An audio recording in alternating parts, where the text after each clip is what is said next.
DNA TV మన రాష్ట్రం మన ఛానల్. నమస్కారం, న్యూస్ కి స్వాగతం. స్వర్ణాంధ్ర ఎర్త్ రేట్ 2047 లక్ష్యంగా ఆంధ్రప్రదేశ్ ప్రభుత్వం అడుగులు వేగవంతం చేసింది. ఇందులో భాగంగా ఏపీ మంత్రుల బృందం ప్రస్తుతం సింగపూర్ లో పర్యటిస్తోంది. సింగపూర్ విదేశీ వ్యవహారాల శాఖ మంత్రి గన్ సియో హువాంగ్ తో మంత్రుల బృందం భేటీ అయింది. అమరావతి అభివృద్ధి, స్మార్ట్ సిటీ ప్లానింగ్ మరియు అత్యాధునిక సాంకేతిక వినియోగంపై ఈ సమావేశంలో కీలక చర్చలు జరిగాయి. సింగపూర్ పర్యటనలో ఉన్న ఏపీ మంత్రుల బృందం బిజీగా గడుపుతోంది. మంత్రులు నారాయణ, అచ్చెన్నాయుడు, అనిత, బీసీ జనార్దన్ రెడ్డి, సత్యకుమార్, అనగాని సత్యప్రసాదులతో కూడిన బృందం సింగపూర్ మంత్రి గన్ సియో హువాంగ్ తో సమావేశమైంది. భారత్లోని సింగపూర్ హై కమిషనర్ సమక్షంలో జరిగిన ఈ భేటీలో రెండు దేశాల మధ్య ఉన్న ఆర్థిక సంబంధాలను మరింత బలోపేతం చేయడంపై చర్చించడం జరిగింది.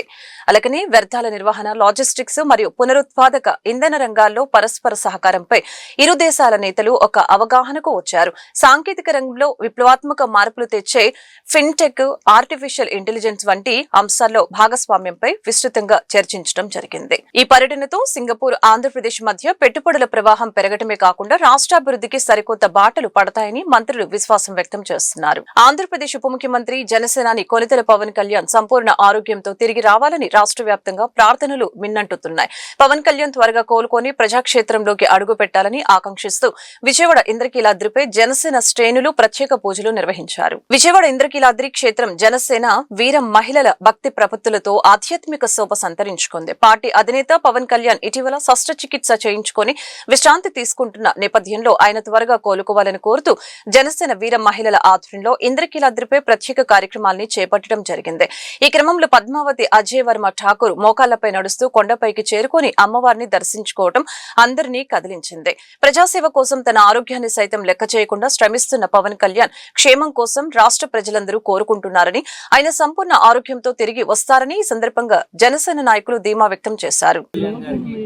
శాస్త్రచికిత్స జరగడం వలన మేమంతా కూడా నిన్న చుట్టుకున్న సభల్లో కానీ ఈరోజు వీర మహిళల్లో జనసేన వీర మహిళ రావిసౌజన్య గారి ఆధ్వర్యంలో ఇక్కడ ఈ కార్యక్రమాన్ని నిర్వహిస్తున్నాం. అమ్మవారికి మెట్లు పూజని ఎంతో ప్రాముఖ్యత పొందిన రాష్ట్రంలోనే, దేశంలోనే, ప్రపంచంలోనే ప్రాముఖ్యత పొందిన అమ్మవారు కనకదుర్గమ్మ. అంటే అమ్మ దయ ఉంటే అన్నీ ఉన్నట్లే అనే విషయానికి చూస్తే అమ్మ దయ మా అందరికీ ఉన్నది కాబట్టి ఆయనకి చిన్న శస్త్రచికిత్స జరగడం జరిగింది.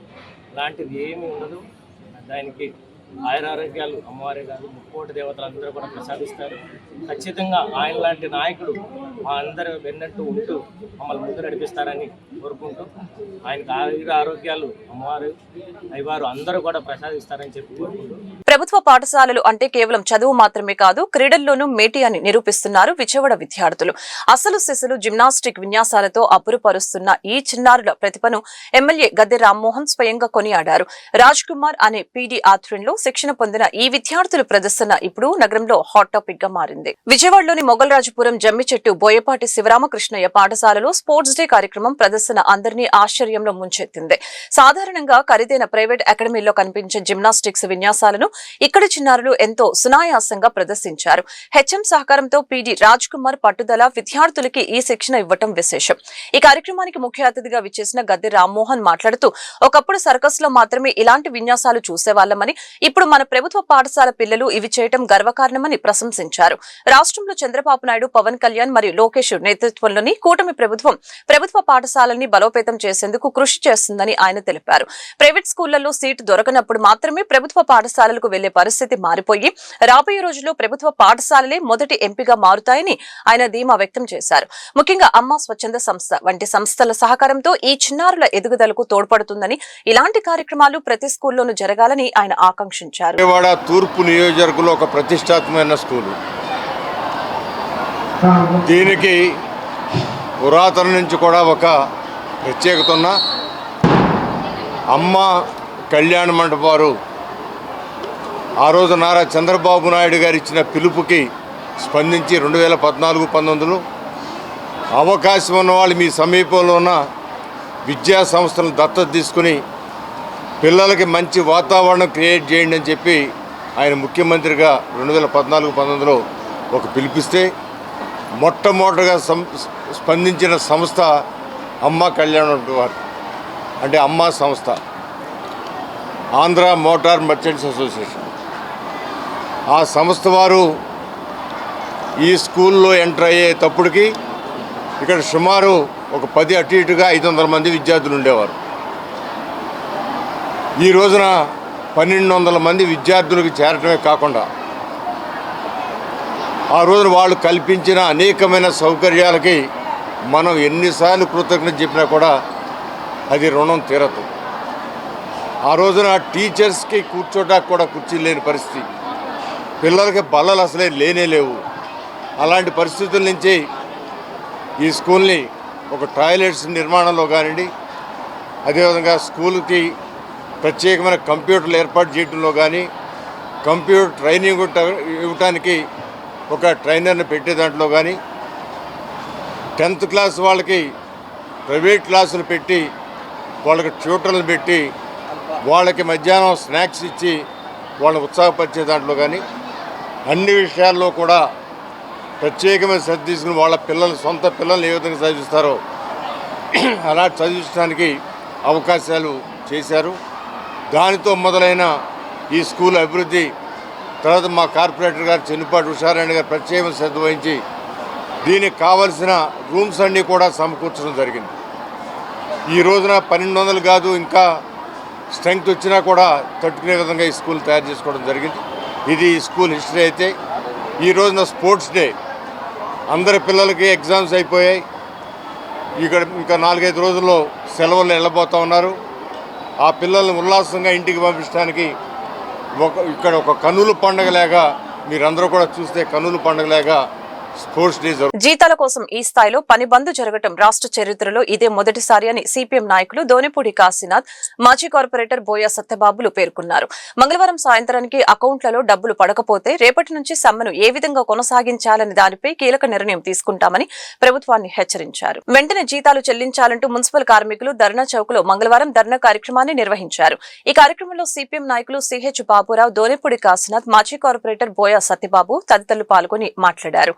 సుమారు 60,000 మంది మున్సిపల్ కార్మికులు మంగళవారం విధుల్ని బహిష్కరించి సమ్మెకు దిగారని అన్నారు. జీతాల కోసం ఈ స్థాయిలో పనిబంద్ జరగటం రాష్ట్ర చరిత్రలో ఇదే మొదటిసారి అని తెలియజేశారు. అలాగే విజయవాడ నగరంలో పారిశుద్ధ్యం, డ్రైనేజీ, నీటి సరఫరా, వెహికల్ డిపో వంటి విభాగాలు పూర్తిగా స్తంభించిపోయాయని, నేటి సాయంత్రానికి అకౌంట్లలో జీతాలు పడకపోతే రేపటి నుంచి సమ్మెను తీవ్రతరం చేస్తామని హెచ్చరించారు. వేల మంది మున్సిపల్ కార్మికులు రోడ్డెక్కారు. కారణం ఈరోజు జీతాలు ఇవ్వాలి అని చెప్పి. అంటే 21వ తారీఖు వచ్చింది, ఇంతవరకు జీతాలు ఇవ్వకుండా కాలయాపన చేసేటువంటి దానికి ప్రభుత్వం ప్రయత్నం చేస్తుంది అని అంటే ఆకలితో అలమటించేటువంటి పరిస్థితి మున్సిపల్ కార్మికులకి తీసుకొచ్చేటట్టయితే రాబోయే కాలంలో పరిణామాలు తీవ్రంగా ఉంటాయని చెప్పి హెచ్చరించడానికే ఈరోజు పని బంద్. రాష్ట్రంలో మొత్తం కార్మికులందరూ కూడా వీధుల్లోకి వచ్చారు. విజయవాడ నగరంలో 20% మించి, అంటే అది పర్మనెంట్ కార్మికులు కలిపి 20% మించి ఈరోజు ఆప్కాస్ 100% ఈరోజు సమ్మెలో ఉన్నారు, అంటే పని బంద్లో ఉన్నారు. దీన్ని బట్టి అర్థం చేసుకోవాలి ప్రభుత్వం. అద్దెలు ఎలా కట్టాలి, కరెంటు బిల్లు ఎలా కట్టాలి, పిల్లల ఫీజులు ఎలా కట్టాలి, పరీక్ష ఫీజులు ఎలా కట్టాలి, ఇంట్లో ఏ విధంగా కూడు తినాలి అని చెప్పనేటువంటిది 3 పూట్ల కనీసం 2 పూట్లైనా పిల్లలకి అన్నం పెట్టుకోగలిగినటువంటి పరిస్థితి లేదు అని చెప్పనేటువంటిది అలమటించేటువంటి పరిస్థితుల్లో ఈరోజు రోడ్డు ఎక్కాల్సినటువంటి పరిస్థితి వచ్చింది. అందుకనే ఈరోజు పని బంద్ జరిగింది. నేను చెప్తా ఉన్నా చంద్రబాబు నాయుడు గారికి, నువ్వు రోడ్డు మీద వెళ్తా ఉంటే తట్టు పడతా ఉందంట, ఎలర్జీ వస్తూ ఉందంట, రోడ్లన్నీ నడిపిస్తూ ఉన్నావు, తాగే నీళ్ళని రోడ్డు మీద పారబోయిస్తూ ఉన్నావు ఇదే కార్మికుల చేత. కానీ కార్మికుడికి తాగేదానికి మాత్రం నీటి చుక్క దొరకడంలా ఇదే చంద్రబాబు నాయుడు నీ పాలన తీరు. జీతాలు ఇవ్వవు, నీ తాగే నీళ్ళు ఇవ్వవు, తినడానికి తిండి ఇవ్వవు, ఇదా నువ్వు చేసే పని అని చెప్పనేటువంటి అడుగుతున్నావు. 21వ తారీఖు వస్తే జీతాలు ఇవ్వకుండా ఏం చేయదలుచుకున్నావని చెప్పనేటువంటి అడుగుతున్నాం. మున్సిపల్ మంత్రి పర్యటనలు చేస్తూ ఉన్నాడు, ఫారిన్ ట్రిప్పులు వేస్తూ ఉన్నాడు. ఈ రకమైనటువంటి పరిస్థితుల్లో నీ పాలన ఉంది, ఇది ఎంత మాత్రం కూడా మంచిది కాదని చెప్పదలిచాం. ఈరోజు ఇది ట్రైల్ మాత్రమే. సాయంత్రం లోపు రాష్ట్రంలో ఉన్న మున్సిపాలిటీల్లో, కార్పొరేషన్స్లో శాలరీలు అకౌంట్లో పడినయా లేదా చూస్తాం. అది కనుక పడకపోయినట్లయితే ఇదే పని బంధు కంటిన్యూగా చేయదలుచుకున్నాం, కాసుకోమని చెప్పారని ఈ సందర్భంగా చెప్పదలిచాం. స్వచ్ఛాంధ్ర, స్వచ్ఛ కార్పొరేషన్ ఏమైందా? ఈ కార్మికుల వల్లే కదా నీకు అవార్డులు వస్తా ఉన్నాయి. ఈ కార్మికుల వల్లే కదా. ఉపాధ్యాయులకు రావాల్సిన పెండింగ్ ఆర్థిక బకాయిలను ప్రభుత్వం వెంటనే విడుదల చేయాలని పీఆర్టీయూ ఎన్టీఆర్ జిల్లా అధ్యక్షులు షేక్ నవాబ్ జానీ, ప్రధాన కార్యదర్శి రాఘవరాజు డిమాండ్ చేశారు. ప్రభుత్వం తక్షణమే స్పందించకపోతే రాష్ట్ర వ్యాప్తంగా ఆందోళన మరింత ఉధృతం చేస్తామని హెచ్చరించారు. ఉద్యోగ, ఉపాధ్యాయ, పెన్షనర్ల అపరిష్కృత సమస్యల సాధన కోసం పీఆర్టీయూ రాష్ట్ర నాయకత్వం పిలుపుల భాగంగా రాష్ట్ర వ్యాప్తంగా అన్ని జిల్లాలలో ధర్నా కార్యక్రమాలు జరుగుతున్నాయి. ఎన్టీఆర్ జిల్లా కమిటీ ఆధ్వర్యంలో ధర్నా చౌక్ లో మంగళవారం ధర్నా నిర్వహించారు.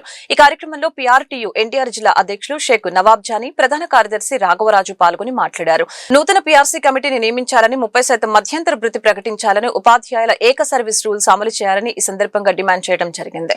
ప్రభుత్వం తక్షణమే స్పందించకపోతే రాబోయే రోజుల్లో రాష్ట్ర వ్యాప్తంగా ఉద్యమిస్తామని హెచ్చరించారు. ప్రధాన కార్యదర్శి సోలా రాఘవరాజు, మేము ఈ రోజు చేపట్టినటువంటి ధర్నా ఉపాధ్యాయ, ఉద్యోగ, పెన్షనర్ల యొక్క ఆర్థిక బకాయిలను రాబట్టుకోవడం కోసం.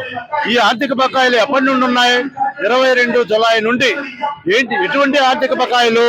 డిఏకి సంబంధించినటువంటివి, ఆపే లీవ్కి సంబంధించినటువంటివి, అట్లానే పిఎఫ్, ఏపీజీఎల్ఐ, జిఏఎస్, ఇవన్నీ కూడా ఆర్థిక బకాయిలు.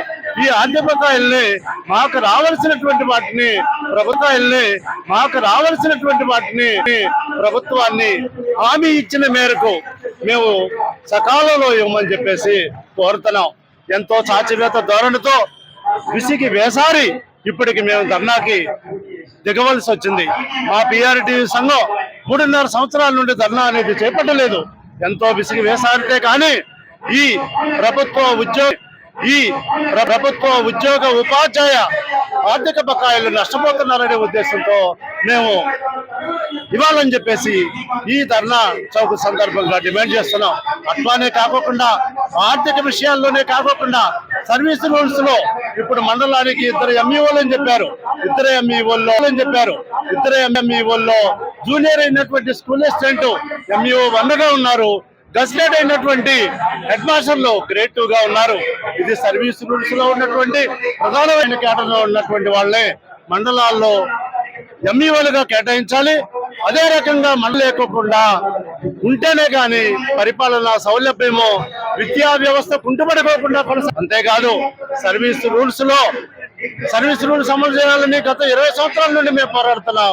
సర్వీస్ రూల్స్ వచ్చినట్లయితే విద్యా వ్యవస్థ సక్రమంగా, సరిగ్గా, ఉన్నతంగా జరగడానికి మేము ఆర్థిక బకాయిలు ఒకటే. జిల్లా అధ్యక్షులు పీఆర్టీ ఈరోజు రాష్ట్ర వ్యాప్తంగా 26 జిల్లాలలో కూడా ఉద్యోగ, ఉపాధ్యాయ, పెన్షనర్లకు సంబంధించినటువంటి మరి అపరిష్కృతమైనటువంటి సమస్యల్ని సాధన కోసం పీఆర్టీయూ రాష్ట్ర వ్యాప్తంగా ఈరోజు ధర్నా పిలిపించింది. దీంట్లో భాగంగా ఈరోజు ఈ ధర్నా కార్యక్రమాన్ని నిర్వహిస్తా ఉన్నాం. మరి ఉపాధ్యాయుల యొక్క సమస్యలు చాలా ఉన్నాయి.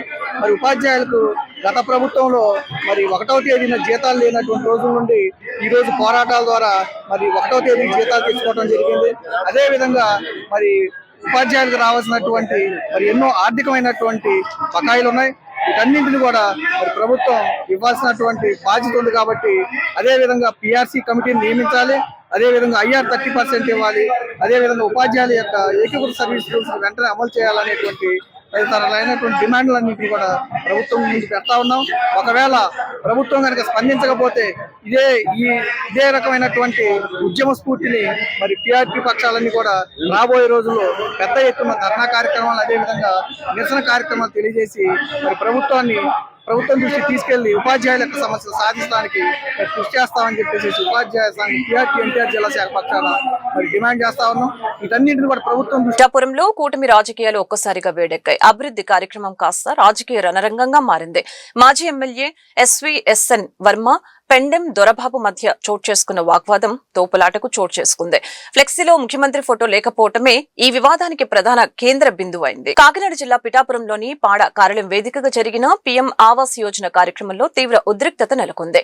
అధికారికంగా నిర్వహించిన ఈ కార్యక్రమం కోసం ఏర్పాటు చేసిన ఫ్లెక్సీలో ముఖ్యమంత్రి చంద్రబాబు నాయుడు ఫోటో లేకపోవడంపై టీడీపీ మాజీ ఎమ్మెల్యే ఎస్వీఎస్ఎన్ వర్మ తీవ్ర ఆగ్రహం వ్యక్తం చేశారు. అధికారుల నిర్లక్ష్యంపై ఆయన మండిపడుతున్న తరుణంలో జనసేన జిల్లా అధ్యక్షులు తుమ్మల బాబు జోక్యం చేసుకోవడంతో వివాదం మొదలైంది. ఈ క్రమంలోని మాజీ ఎమ్మెల్యే జనసేన నేత పెండెం దొరబాబు వర్మపైకి దూసుకు వెళ్లాడు.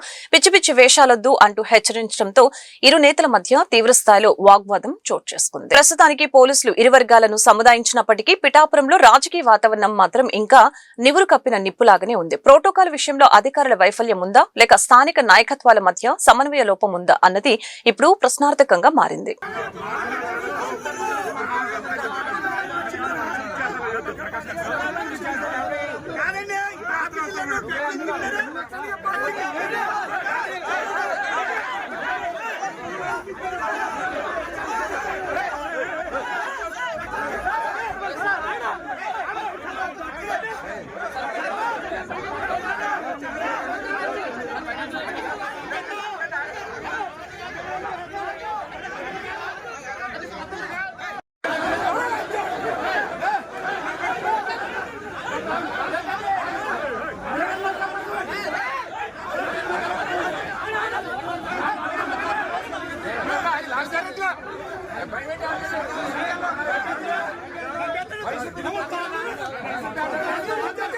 మహిళా రిజర్వేషన్ల అంశం ఇప్పుడు రాజకీయంగా పెనుదుమారం రేపుతోంది. చట్టం ఆమోదం పొందిన అమలులో జరగకుండా జాప్యంపై వామపక్షాలు కన్నెర చేస్తున్నాయి. మహిళా బిల్లు విషయంలో బీజేపీ టీడీపీలు ఆడుతున్న డ్రామాలను సిపిఎం రాష్ట్ర కార్యదర్శి వి శ్రీనివాసరావు తీవ్రంగా ఎండకట్టారు. మహిళా రిజర్వేషన్ల అమలుపై కేంద్ర ప్రభుత్వం అనుసరిస్తున్న తీరును సిపిఎం తీవ్రంగా ఖండిస్తోంది. విజయవాడలో జరిగిన మీడియా సమావేశంలో శ్రీనివాసరావు మాట్లాడారు. 2023లో చట్టం చేసినా ఇప్పటి వరకు దానిని నోటిఫై చేయకపోవడం మోడీ ప్రభుత్వ చిత్తశుద్ధికి నిదర్శనమని మండిపడ్డారు. అమలు చేయాలి అనేటువంటి డిమాండ్ తోటి ఈరోజు వామపక్షాలు ప్రజల్లోకి పోవాలని చెప్పి నిర్ణయించుకున్నాము. మహిళా రిజర్వేషన్లు 2023లోనే ఆ చట్టం ఆమోదం పొందింది. 23లో ఆమోదం పొందినటువంటి చట్టాన్ని నోటిఫై చేయడానికి మోడీ ప్రభుత్వం 3 సంవత్సరాలు గడువు తీసుకుంది. అంటే 3 ఏళ్ళు నిద్రపోతున్నారు. కోల్డ్ స్టోరేజ్లో పడేసి దాన్ని ఈ అసెంబ్లీ 5 రాష్ట్రాల ఎన్నికల మధ్యలో ఇక తాము ఓడిపోతాం అనే ఒక అపనమ్మకం ఏర్పడేసరికల్లా తమిళనాడు, బెంగాల్లో సడన్గా బుట్టలో నుంచి మళ్ళీ ఈ బిల్లును తీసుకొచ్చి 131వ రాజ్యాంగ సవరణ పేరుతోటి వెంటనే అమలు జరపడానికి మహిళా రిజర్వేషన్లు మేము ముందుకు వస్తున్నామని ఒక పెద్ద నాటకానికి తెరలేపారు. ఆల్రెడీ ఆమోదం పొంది అమలు జరపాల్సినటువంటి మహిళా రిజర్వేషన్లు ఇప్పుడు ఏదో కొత్తగా తీసుకొచ్చినట్టు, కొత్తగా అమలు జరపబోతున్నట్టు, ప్రతిపక్షాలు దానికి ఆటంకం కలిగించినట్టు, తామే మహిళా శక్తికి ప్రతినిధులు అయినట్టు ఇంత పెద్ద రసవత్తరమైనటువంటి నాటకం మోడీ ఆడుతుంటే ఆ మోడీ నాటకంలో సైడ్ యాక్టర్స్ లాగా ఇప్పుడు ఇక్కడ మనకి చంద్రబాబు నాయుడు గారు వీళ్ళు తయారయ్యారు. అదేదో అదిగో పులంటే ఇదిగో తోకన్నట్టు వాళ్ళను మించి చంద్రబాబు నాయుడు గారు దీన్ని భుజాన్ని వేసుకొని అసలు మొత్తం మహిళలకు అన్యాయం జరిగిపోయినట్టే మాట్లాడుతూ ఉన్నారు. నిన్న తమిళనాడులో ఆయన ప్రచారానికి వెళ్ళారు. ఆ ప్రచారంలో ఇప్పుడు ఉన్నట్టుండి ఆయనకి పూనకం వచ్చినట్టుంది, ఆర్ఎస్ఎస్ పూనకం వచ్చినట్టుంది. హిందూ మత అన్యాయం, హిందూ ధర్మం దీని పరిరక్షణ అని చెప్పి హిందూ ధర్మాన్ని అక్కడున్న డిఎంకే కూటమి నాశనం చేస్తున్నట్టు ఎందుకు వచ్చిందో ఆయనకు మరి ఈ రకమైనటువంటి పూనకం వచ్చినట్టు మాట్లాడేస్తూ ఉన్నారు. ఇదే తెలుగుదేశం పార్లమెంట్లో వాళ్ళు శ్రీకృష్ణదేవరాయలు మాట్లాడారు, మన రాష్ట్రానికి తీవ్రమైన అన్యాయం చేస్తుంది. 2011 జనాభా అయినా 2026 జనాభా అయినా జనాభా లెక్కలను తీసుకుంటే మనకు అన్యాయం జరుగుద్ది అని చెప్పి స్పష్టంగా చెప్పారు. ఇదే తెలుగుదేశం ప్రతినిధి 2023లో మహిళా రిజర్వేషన్ బిల్లు ఆమోదం పొందినప్పుడు దానికి ఈ సెన్సెస్కి డీలిమిటేషన్ ముడిపెట్టొద్దు, దీన్ని డైరెక్ట్గా అమలు చేయండి అని చెప్పి ఆ రోజు వాళ్ళు వైఎస్ఆర్ కాంగ్రెస్ పార్టీని క్షేత్రస్థాయిలో పటిష్టం చేసేందుకు పార్టీ అధినేత జగన్మోహన్ రెడ్డి ఆదేశాల మేరకు కసరత్తు మొదలుపెట్టామని వైసీపీ ఎన్టీఆర్ జిల్లా ఇన్ఛార్జి దేవినేని అవినాష్ వెల్లడించారు. రాబోయే స్థానిక సంస్థల ఎన్నికలను దృష్టిలో పెట్టుకుని ఓటర్ల వెరిఫికేషన్ ప్రక్రియ, బూత్ ఏజెంట్ల నియామకంపై ప్రత్యేక దృష్టి సారించినట్లు స్పష్టం చేశారు. వైఎస్ జగన్మోహన్ రెడ్డిని ముఖ్యమంత్రిని చేయటమే లక్ష్యంగా పనిచేస్తామని ఉద్ఘాటించారు. గుణదలలోని వైసీపీ జిల్లా కార్యాలయంలో బూత్ కమిటీ సమావేశాలు జరిగాయి. ఈ కార్యక్రమంలో పాల్గొన్న ఎన్టీఆర్ జిల్లా వైసీపీ అధ్యక్షులు దేవినేని అవినాష్ మాట్లాడుతూ ఎన్టీఆర్ జిల్లా వ్యాప్తంగా నియోజకవర్గాల వారీగా సమావేశాలు నిర్వహిస్తున్నామని తెలిపారు. బూత్ స్థాయి ఏజెంట్లు నిర్వహించవలసిన బాధ్యతలపై దిశానిర్దేశం చేస్తున్నామని అన్నారు. చివరకు తమ పార్టీకి ఓటు వేసే వారిని గుర్తించి ఏదో ఒక రకంగా వారి ఓట్లను తొలగించేందుకు ప్రభుత్వం కుట్రలు చేస్తుందని అన్నారు. ఈ నీచమైన రాజకీయాలను తిప్పికొట్టేందుకు క్షేత్రస్థాయిలో ఏజెంట్లు బలంగా ఉండాలన్న లక్ష్యంతో పనిచేస్తామని అన్నారు. 2029లో జగన్మోహన్ రెడ్డిని ముఖ్యమంత్రి చేయటమే లక్ష్యంగా పనిచేస్తామని అన్నారు.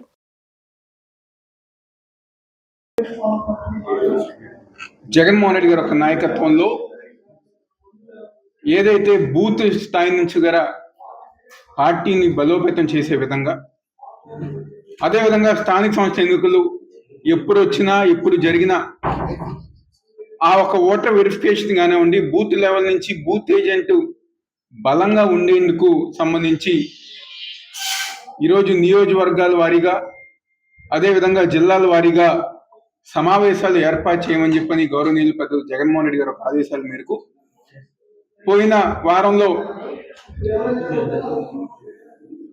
వారంలో ఎన్టీఆర్ జిల్లా బూత్ కమిటీ సమావేశం ఏర్పాటు చేసుకోవటం జరిగింది. అదేవిధంగా ప్రతి నియోజకవర్గంలో కూడా బూత్ కమిటీ సమావేశాలు ఏర్పాటు చేసుకుంటున్నాం. దానికి అనుగుణంగా ఈరోజు తూర్పు నియోజకవర్గంలో బూత్ కమిటీ సమావేశం ఏర్పాటు చేసుకోవటం జరిగింది.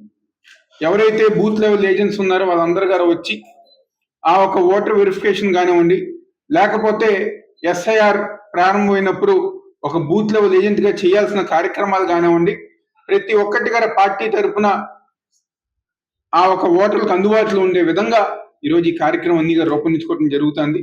దీనికి బూత్ కమిటీ రాష్ట్ర అధ్యక్షులు సుధాకర్ రెడ్డి గారు వచ్చి బూత్ లెవెల్ ఏజెంట్ యొక్క కర్తవ్యాలు కానివ్వండి, వాళ్ళు చేసే విధానం అన్ని గారు వివరిస్తాం జరుగుతుంది. ఎందుకంటే ఈరోజు ఈ రాష్ట్రంలో రెడ్ బుక్ రాజ్యాంగం, ఈ యొక్క కూటమి ప్రభుత్వం అధికారంలోకి వచ్చిన తర్వాత ముఖ్యంగా వైఎస్ఆర్ కాంగ్రెస్ పార్టీ నాయకుల మేర, కార్యకర్తల మేర ఈరోజు వాళ్ళు దాడులు చేస్తూనే కాదు, చివరికి ఎంతగా దిగజారిపోతున్నారంటే ఎవరైతే ఓటు వేస్తారో వైఎస్ఆర్ కాంగ్రెస్ పార్టీకి వాళ్ళ ఓటు గరా ఏదో ఒక రకంగా తీసేయాలన్న ఒక ఉద్దేశం, నీచమైన రాజకీయాలు ఈరోజు ఈ కూటమి ప్రభుత్వం ఈ రాష్ట్రంలో చేస్తాను. ఈరోజు వాళ్ళంతా నీచమైన రాజకీయాలు చేస్తున్నారు కాబట్టి మా బూత్ లెవెల్ ఏజెంట్స్ ఎవరైతే ఉన్నారో వాళ్ళు బలంగా కింద స్థాయి నుంచి గారు బలంగా ఉండేందుకు మేము ఈరోజు ఈ సమావేశాలు ఏర్పాటు చేసుకున్నాం. అదేవిధంగా ఆ ఒక బూత్ లెవెల్ ఏజెంట్స్ తోనే ఈ యొక్క కూటమి ప్రభుత్వంలో జరుగుతున్న ప్రజా వ్యతిరేక కార్యక్రమాలని ప్రజానికానికి వివరిస్తానికి, ఇంకా కిందకి తీసుకువెళ్ళడానికి కులమతాలకు అతీతంగా కష్టాల్లో ఉన్న ప్రతి వ్యక్తికి సాయం అందించడమే మహాదల్ సేవా సంస్థ ప్రధాన ఉద్దేశమని సంస్థ వ్యవస్థాపక అధ్యక్షులు గణేష్ మహారాజ్ వెల్లడించారు. హిందూ ధర్మ రక్షణకు, గోరక్షణకు జరుగుతున్న అన్యాయాలను అరికట్టడమే లక్ష్యంగా తమ సంస్థ ముందుకు సాగుతుందని స్పష్టం చేశారు. గాంధీనగర్ ప్రెస్ క్లబ్ లో నిర్వహించిన ప్రత్యేక కార్యక్రమంలో నూతన రాష్ట్ర గౌరవ అధ్యక్షులుగా పత్రి శ్రీనివాస్ కు నియామక పత్రం అందజేశారు. ఈ సందర్భంగా నిర్వహించిన విలేకరుల సమావేశంలో మాట్లాడుతూ గణేష్ మహారాజ్ మాట్లాడుతూ సమాజ సేవ చేయాలన్న ఉద్దేశంతోనే ఈ సంస్థను ఏర్పాటు చేయడం జరిగిందని తెలిపారు. హిందువులతో పాటు ముస్లింలు, క్రైస్తవులు ఇలా ఎవరికి ఏ ఆపద వచ్చినా మహాదల్ అండగా ఉంటుందని తెలిపారు. ముఖ్యమంత్రి నారా చంద్రబాబు నాయుడు జన్మదినం సందర్భంగా మహాదల్ తరపున ఆయనకు హృదయపూర్వక శుభాకాంక్షలు తెలియజేశారు. అదేవిధంగా హిందూ ధర్మ రక్షకుడిగా క్రియాశీల పాత్ర పోషిస్తున్న ఉప ముఖ్యమంత్రి పవన్ కళ్యాణ్ త్వరగా కోలుకొని మరింత ఉత్సాహంతో ప్రజాసేవలో నిమగ్నం కావాలని ఆకాంక్షించారు. జిల్లా వ్యాప్తంగా నూతన కార్యవర్గం ఎన్నుకునే విభాగంలో భాగంగా ఈరోజు శ్రీ పత్రి శ్రీనివాస్ గారిని గౌరవ అధ్యక్షులుగా రాష్ట్రానికి ఆయన ఎన్నుకోవడం జరిగింది. ఆ బాధ్యతలను ఇవ్వడానికి ఈరోజు మనం ప్రెస్ మీట్ పెట్టడం జరుగుతుంది. ఇందులో భాగంగా శ్రీనివాస్ అన్న గారు వ్యాపారవేత్తగా, అలాగే రీసెంట్గా మన భారతీయ జనతా పార్టీలో బాధ్యతలు తీసుకుంటూ కృషి చేస్తూ ఉన్నారు. ఆయన కృషి మరింతగా మహాదల్ వ్యవస్థాపక మాతో పాటుగా, అధ్యక్షుడితో పాటుగా సమానంగా రామలక్ష్మణులు ఎలాగైతే వర్క్ చేస్తారో ఫ్యూచర్లో అలాగే ఈ రాష్ట్రానికి, హిందూ ధర్మానికి, మన ప్రజానికానికి సమస్యలను పరిష్కరించి ఒక వేదికగా ఈ ముందుకెళ్తారని ఆశిస్తూ వారికి ఈ గౌరవ అధ్యక్షులుగా ఈ యొక్క బాధ్యతను ఇవ్వడం జరుగుతున్నది. ఈ విధంగా ఈ మన పత్రి అన్నని ఈ బాధ్యతలో భాగంగా కొన్ని విషయాలు మాట్లాడడానికి ద్వారా వీక్షించే ప్రజలందరికీ కూడా నా నమస్కారాలు. నా పేరు పత్రి శ్రీనివాస్ అండి. ఈ మహాదల్ అనే ఒక వ్యవస్థలో నాకు ఈ అవకాశం ఇచ్చిన గణేష్ మహారాజు గారికి కృతజ్ఞతలు తెలుపుకుంటున్నాను. ఎందుకంటే ఇప్పటి వరకు వాళ్ళు చాలా యాక్టివిటీస్ చేశారు. నాట్ ఓన్లీ మహాదల్ అంటే ఒక హిందూకి సంబంధించిందనే కాదండి, కష్టంలో ఉన్న ప్రతి వ్యక్తికి సహాయపడేది మహాదల్. అది హిందువులు అవ్వచ్చు, ముస్లిమ్స్ అవ్వచ్చు, క్రైస్తవులు అవ్వచ్చు, ఇతరులు అవ్వచ్చు. మహాదల్ అనే వ్యవస్థ ద్వారా ఎవరికి ఏ కష్టం ఉన్నా, మంచైనా చెడైనా వాళ్ళకి సపోర్ట్గా ఉంటూ ఈ రోజు వరకు మన రాష్ట్ర అధ్యక్షుడు గణేష్ మహారాజు గారు ఎన్నో కార్యక్రమాలు చేశారు. రీసెంట్గా ఆయనతో కలిసి నేను 1-2 కార్యక్రమాలు చిన్నవి చేశాను. మరో ఎన్నో చేయాలని కోరుకుంటూ ఆయన నన్ను ఇందులోకి ఆహ్వానించడం జరిగింది. ఆహ్వానించిన దానికి ఇవాళ నేను వచ్చిన ఇందులో మీ పాత్రికేయుల ముందు వచ్చి జాయిన్ అయినందుకు కృతజ్ఞతలు తెలుపుకున్నాను. ఒకటి ఏంటంటే, హిందువులకి జరిగే అన్యాయాలు, గోరక్షకు జరిగే అన్యాయాలు, హిందూ ధర్మ రక్షణ కొరకు పాటుపడే ప్రతి ఒక్కళ్ళు ఇప్పుడు రాష్ట్రంలో 3 నాయకులు ఉన్నారు. కూటమి ప్రోగ్రాంతో వాళ్ళు ముందుకెళ్తున్నారు. నారా చంద్రబాబు నాయుడు గారు, పవన్ కళ్యాణ్ గారు, మాధవ్ గారు, సెంట్రల్లో నరేంద్ర మోడీ గారు. వాళ్ళు నాట్ ఓన్లీ ఒక పార్టీ కానీ సపోర్ట్గా కాకుండా ధర్మాన్ని రక్షించుకుంటూ డబుల్ ఇంజిన్ సర్కారు చేసుకుంటూ ఎలా వెళ్తున్నారో వాళ్ళ అండదండలు కూడా మాకు ఉండాలని కోరుకుంటూ మీ ద్వారా ఈరోజు ఒక చిన్న విషయం ఇవాళ ఈ వార్తలు ఇంతటితో సమాప్తం. మరొక బులెటిన్లో మళ్ళీ కలుద్దాం. నమస్కారం.